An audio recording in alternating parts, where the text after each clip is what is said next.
안녕하세요 여러분. 오늘 하루도 주님의 풍성한 사랑을 누리는 그런 하루가 되기를 축복합니다. 오늘 본문은 사무엘상 10장입니다. 이에 사무엘이 기름병을 가져다가 사울의 머리에 붓고 입맞추며 이르되 여호와께서 내게 기름을 부으사 그의 기업의 지도자로 삼지 아니하셨느냐. 네가 오늘 나를 따라가다가 베냐민 경계 셀사에 있는 라헬의 묘실 곁에서 두 사람을 만나리니 그들이 내게 이르기를 내가 찾으러 갔던 암나기들을 찾은지라. 내 아버지가 암나기들의 염려는 놓았으나 너희로 말미암아 걱정하여 이르되 내 아들을 위하여 어찌하리오 하더라 할 것이요. 네가 거기서 더 나아가서 다볼 상수리 나무에 이르면 거기서 하나님을 배우려고 베델로 올라가는 세 사람을 만나리니 한 사람은 염소 새끼 셋을 이끌었고 한 사람은 떡 세 덩이를 가졌고 한 사람은 포도주 한 가죽 부대를 가진지라. 그들이 내게 문안하고 떡 두 덩이를 주겠고 너는 그의 손에서 받으리라. 그 후에 내가 하나님의 산에 이르리니 그곳에는 블레 사람들의 영문이 있느니라. 네가 그리로 가서 그 성읍으로 들어갈 때에 선지자의 무리가 산당에서부터 비파와 소고와 저와 수금을 앞세우고 예언하며 내려오는 것을 만날 것이요 내게는 여호와의 영이 그의 임하리니 너도 그들과 함께 예언을 하고 변하여 새 사람이 되리라. 이 징조가 내게 임하거든 너는 기회를 따라 행하라. 하나님이 너와 함께 하시느니라. 너는 나보다 앞서 길갈로 내려가라. 내가 내게로 내려가서 번제와 화목제를 드리리니 내가 내게 가서 내가 행할 것을 가르칠 때까지 7일 동안 기다리라. 그가 사무엘에게서 떠나려고 몸을 돌이킬 때에 하나님이 새 마음을 주셨고 그날 그 징조도 다 응하니라. 그들이 산에 이를 때에 선지자의 무리가 그를 영접하고 하나님의 영이 사울에게 크게 임함으로 그가 그들 중에서 예언을 하니 전에 사울을 알던 모든 사람들이 사울이 선지자들과 함께 예언함을 보고 서로 이르되 기스의 아들에게 무슨 일이 일어나느냐. 사울도 선지자들 중에 있느냐 하고 그곳에 어떤 사람은 말하여 이르되 그들의 아버지가 누구냐 한지라. 그러므로 속담이 되어 이르되 사울도 선지자들 중에 있느냐 하더라.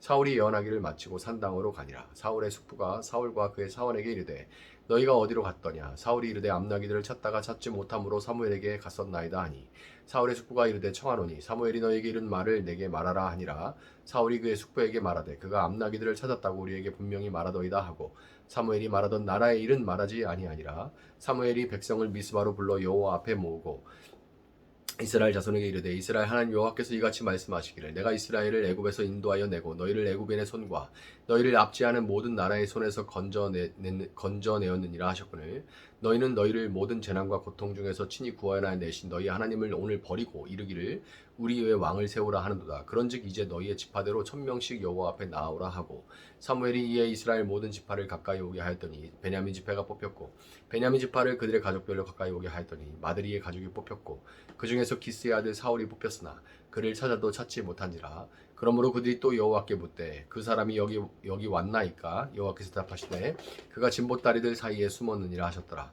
그들이 달려가서 거기서 그를 데려오매 그가 백성 중에 선이 다른 사람보다 어깨 위만큼 컸더라. 사무엘이 모든 백성에게 이르되 너희는 여호와께서 택하신 자를 보느냐. 모든 백성 중에 짝할 리가 없느니라 하니 모든 백성이 왕의 만세를 외쳐 부르니라.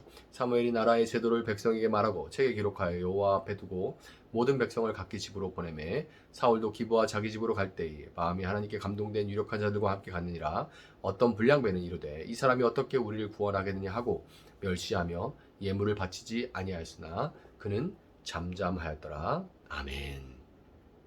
자, 지난 장에 이어서 9장에 이어서 오늘 본문은 10장에서도 사울에 대한 긍정적인 평가가 이어지고 있죠. 사무엘은 혼자 따로 불러서 그에게 이 사울에게 기름을 부어 하나님께서 그를 이스라엘의 왕으로 세우셨음을 알려주는데요.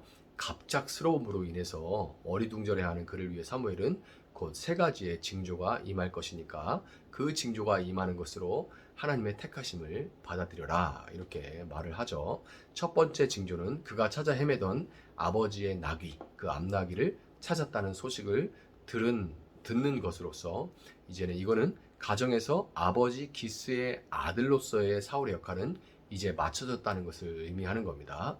두 번째 징조는 사울이 하나님을 뵈려고 베델로 올라가는 세 사람을 만나고 그들이 제물로 준비한 것들 중에 떡 두 덩이를 그에게 줄 것이라는 것으로서 사울이 이제 백성들로부터 공급받는 양식, 이제 왕이죠. 왕이 백성들로부터 공급받는 양식으로 살게 될 것을 의미하는 겁니다.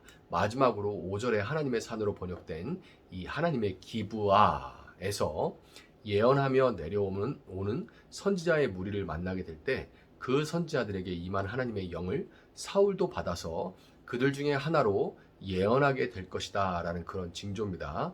여기서 예언은 미래의 일을 말한다는 의미보다는 성령에 사로잡혀 황홀경 중에 열광적으로 하나님을 찬양하는 것을 이제 말하는데요. 사울이 이후에 하나님을 높이는 일에 쓰임 받게 될 것을 의미하는 겁니다. 이 세 가지 징조는 그대로 이루어지죠. 특별히 마지막 징조는 사울의 고향 땅인 기브아에서 성취됨으로써 고향 사람들로 하여금 하나님이 사울을 택하셨고 이제 그는 더 이상 그들이 전에 알던 같은 마을 주민이 아니라 하나님의 선택을 받은 사람이라는 것을 확실하게 인식할 수 있도록 그렇게 해주었습니다. 개인적으로 먼저 사울에게 왕의 기름 부음을 받은 사무엘은 이스라엘 온 백성들을 미스바로 불러 모아서 각 지파별로 1000명씩 나오게 해서 제비를 뽑게 하는 방식으로 베냐민 지파 마드리의 가족 기스의 아들 사울을 공식적으로 이스라엘의 왕으로 선출했습니다. 개인적으로나 공식적으로 사울은 하나님에 의해서 왕으로 선택을 받은 거죠. 왕으로 선출된 사울은 사람들이 그를 찾아낼 때까지 진보다리 사이에 숨어 있었을 정도로 자신은 왕이 될 자격이 없는 사람이라고 여기는 겸손한 마음을 갖고 있었는데요. 이것은 27절에서 그가 왕이 된 것에 대해 인정하지 않고 불만을 토로하는 불량배에 대해 그가 잠잠했었다라고 기록된 그 표현을 통해서도 잘 드러나고 있어요. 그의 겸손한 마음은 그로 하여금 그와 생각이 다른 사람조차 받아들일 수 있도록 그렇게 만들어 주었던 거예요. 사무엘이 사울을 왕으로 선출하고 그가 숨어있던 진보다리 사이에서 나와서 사람들 앞에 섰을 때 모든 백성들은 다른 사람보다 머리 하나가 더 큰 그의 신장과 그의 아름다운 외모를 보고 너도 나도 왕의 만세를 외쳐 불렀는데요. 이 모습은 성경이 계속해서 사울을 긍정적으로 묘사하고 있음에도 불구하고 그의 앞날이 결코 긍정적이지 않을 것이라는 것을 복선으로 깔아주고 있는 겁니다.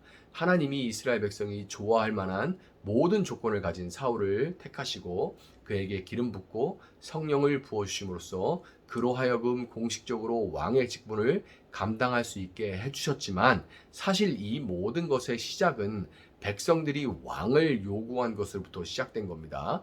이스라엘 백성들은 하나님이 그들의 왕이 되심을 거절했으면서도 하나님에게 그들의 왕을 임명해 달라는, 하나님을 왕으로 이제 인정하는 것은 거절하지만 하나님에게 그들의 왕을 임명해 달라는 참으로 아이러니한 요구를 했던 거죠. 이런 일을 우리도 참 자주 벌여요. 하나님을 왕으로 온전히 인정하고 살아가진 않지만 하나님의 도우심으로 이것저것 해달라고 또 그렇게 빌기는 하죠. 본문 18절과 19절에서 이 상황에 대해 사무엘은 이렇게 평가합니다. 이스라엘 하나님 여호와께서 이같이 말씀하시기를 내가 이스라엘을 애굽에서 인도하여 내고 너희를 애굽인의 손과 너희를 압제하는 모든 나라의 손에서 건져내었느니라 하셨거늘 너희는 너희를 모든 재난과 고통 중에서 친히 구원하여 내신 너희의 하나님을 오늘 버리고 이르기를 우리 위에 왕을 세우라 하는도다. 이렇게 사무엘이 평가해요.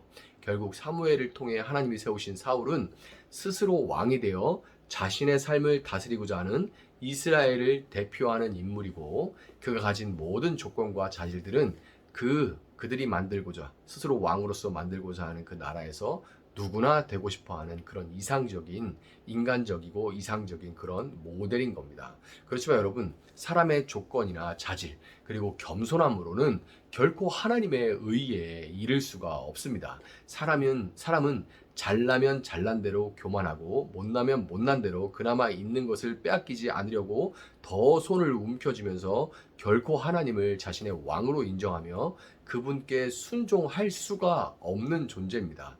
본문 8절의 사울은 자신보다 앞서 길갈로 내려가서 일주일 동안 기다리라는 사무엘의 말에 그때는 그대로 순종을 해요. 그렇지만 왕이 되고 몇 차례 승리를 경험한 후에 그는 사무엘상 13장 8절부터 10절에서 동일하게 일주일을 기다리라는 사무엘의 말에 불복종하고 자기 눈에 보기 좋은 대로 행하고 맙니다. 사울이 갑자기 상태가 나빠졌다는 말이 아니라 사울은 원래 그런 사람인데 때와 상황이 맞아 떨어지니 불순종의 열매가 맺어진 것 뿐이라는 거예요.